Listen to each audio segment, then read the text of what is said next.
বিসমিল্লাহির আসসালামু আলাইকুম। আমি মোহাম্মদ রুবেল আলী।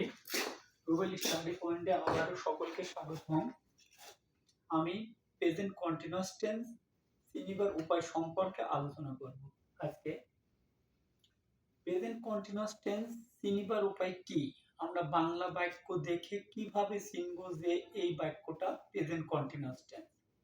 তাহলে আমি পূর্বের ভিডিওতে বলেছি যে কন্টিনিউয়াস বলতে চলমান, তার পূর্বে থেকে কোনো কাজ শুরু হয়ে চলছে, এই ঘটনাটা প্রেজেন্ট কন্টিনিউয়াস টেন্স। তাহলে প্রেজেন্ট কন্টিনিউয়াস টেন্স আমরা চিনব কিভাবে?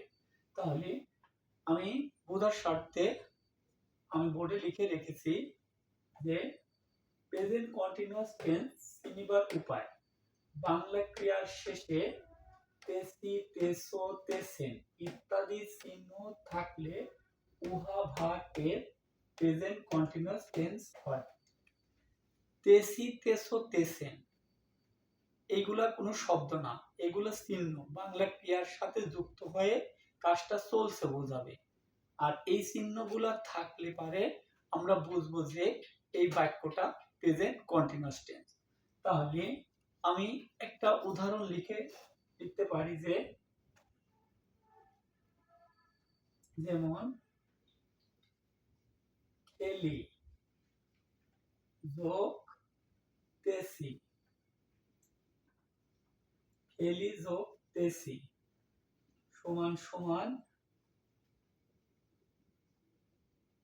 খেলিতেছি, খেলিতেছি। খেলাটা কি ক্রিয়া, ক্রিয়ার সাথে কি যুক্ত হয়েছে? তেসি। তেসি যুক্ত হয়ে কি বোঝাচ্ছে? কাজটা এখনো চলছে, আমার খেলার কাজটা এখনো চলছে।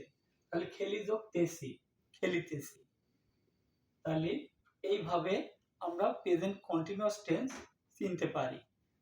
আর খেলিতেছি, তেসি যুক্ত হয়ে কাজটা চলছে বোঝাচ্ছে।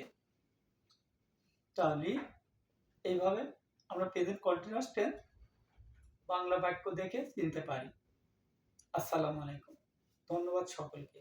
ভিডিওটা ভালো লাগলে একটা লাইক, একটা কমেন্ট, একটা শেয়ার করবে এবং সাবস্ক্রাইব করে পাশে থাকবেন। আসসালামু আলাইকুম।